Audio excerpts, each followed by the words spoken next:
Bonjour. Dans cette vidéo, je vais vous montrer comment corriger l'erreur Windows 0xcc00007B.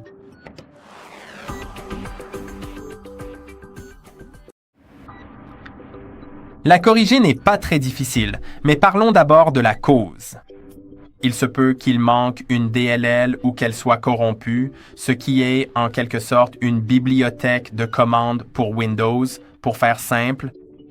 Et en plus de ça, il peut aussi y avoir un conflit entre des applications 32 bits et 64 bits. Et pour corriger cela, il y a 3 choses que vous devriez faire pour résoudre le problème. Faisons la première chose qui est de réinstaller le .NET Framework. Le .NET Framework est un certain framework pour votre ordinateur qu'il faut réinstaller si quelque chose ne fonctionne pas correctement dans le cas de cette erreur précise.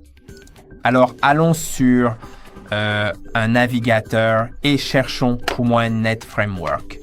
Il suffit d'écrire .NET. Allons sur le site de Microsoft, .net.microsoft.com. Maintenant, vous pouvez voir qu'il y a différentes versions et prenons la plus récente. Donc la plus récente, dans mon cas, c'est la 4.8.1. Alors prenons celle-là. Voyons si je peux la télécharger d'ici. Oui, donc nous avons besoin du runtime.net framework parce que nous voulons exécuter des applications, pas les développer. Donc, nous avons besoin du runtime. Ensuite, vous pouvez voir que nous avons le fichier exe. Dans mon cas, il indique qu'il est déjà installé sur cet ordinateur. Mais si, dans votre cas, il y a un problème, vous devriez pouvoir cliquer sur « Continuer ». Maintenant, si vous le souhaitez, vous pouvez aussi désinstaller le .NET Framework et le réinstaller. Pour cela, allons dans le panneau de configuration de votre ordinateur, puis désinstaller un programme.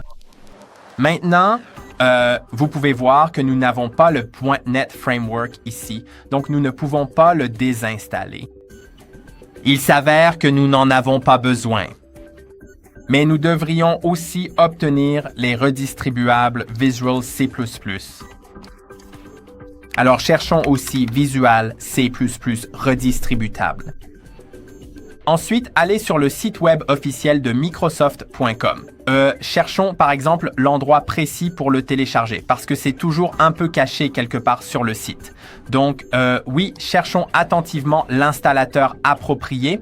D'accord. Vous pouvez voir que je suis allé sur ce site ici et j'ai la dernière version du Microsoft Visual C++ redistributable.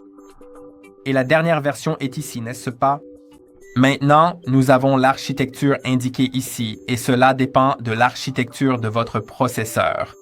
C'est probablement du x164, mais si vous voulez vérifier, ça vaut le coup de le faire pour éviter tout conflit. Allez dans Paramètres, puis dans Système et ensuite dans À propos. Maintenant, vous devriez pouvoir trouver le type de système et si c'est 64 bits, alors ce sera soit ARM64, soit x64. À droite de 64 bits dans le type de système, j'ai x164, donc je dois prendre la version x164. Si c'est indiqué ARM ou x86, alors vous devez prendre la version correspondante. Maintenant, je vais télécharger la version x164.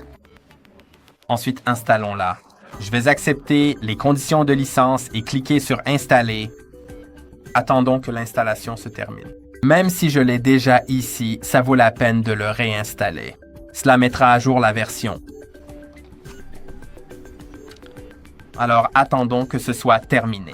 Il est indiqué que l'installation s'est terminée avec succès. Maintenant, essayez de redémarrer votre ordinateur pour vous assurer que la mise à jour a bien été appliquée. Si le problème persiste, cela se produit généralement lorsque vous essayez d'ouvrir une application. Donc, au lieu de l'ouvrir avec un double clic, vous devrez peut-être faire un clic droit sur l'application, puis cliquer sur « Exécuter en tant qu'administrateur ». Il y a de fortes chances que cela résolve le problème. Si cela ne résout toujours pas le problème, vous devrez peut-être mettre à jour les pilotes de votre carte graphique, que ce soit une carte NVIDIA, AMD ou Intel. Donc, selon la carte graphique, le processus de mise à jour sera différent et je ne peux pas vraiment vous montrer pour toutes les cartes car j'ai une carte AMD installée sur mon système. Je vais donc simplement vous montrer pour AMD, mais pour toutes les autres, ce sera à peu près similaire. Il suffit de faire un clic droit sur le bureau. Ça ne marche pas toujours de faire un clic droit, mais souvent cela vous montrera votre carte. Vous pouvez voir que j'ai le logiciel AMD. Si je clique sur « Afficher plus d'options », alors c'est aussi ici. Donc, si cela n'apparaît pas dans le menu précédent, il y a ici plus de chances que ce soit affiché. Si cela ne s'affiche pas ici, alors vous devrez peut-être faire un clic droit sur la barre des tâches et aller dans le gestionnaire des tâches, puis aller dans l'onglet « Performance » ici et aller sur « GPU ». Vous pouvez voir que le mien indique Radeon. Radeon, c'est AMD. Si c'est écrit GeForce, alors c'est NVIDIA. Et si c'est écrit quelque chose comme Intel UHD Graphics ou ce genre de choses, alors vous savez que c'est Intel. Et maintenant, vous savez quoi chercher dans vos applications. Moi, je dois chercher le logiciel AMD. Si vous n'avez pas le logiciel pour votre carte graphique installée sur votre système, alors il vous faudra peut-être simplement le télécharger. Donc pour NVIDIA, ça va être, je crois, le logiciel NVIDIA. Vous pouvez simplement le rechercher. Pour Intel, ce sera quelque chose comme le logiciel Intel. J'ai le logiciel AMD qui me demande une configuration, mais je vais passer cette étape. Et ici, dans mon cas, dans le logiciel AMD, les mises à jour se trouvent ici. Et vous pouvez voir qu'il est indiqué à jour, mais vous pouvez cliquer sur vérifier les mises à jour. S'il y a une mise à jour disponible, vous devriez pouvoir l'installer et l'installation vous demandera ensuite de redémarrer l'ordinateur pour que la mise à jour soit appliquée. Maintenant, je pense que le problème devrait déjà être résolu, mais la dernière chose que vous pouvez faire est d'aller dans l'application Paramètres, puis dans Windows Update, puis de vérifier s'il y a des mises à jour disponibles pour votre système. Parfois, ces mises à jour corrigent ce qui n'a pas été résolu avec nos manipulations précédentes.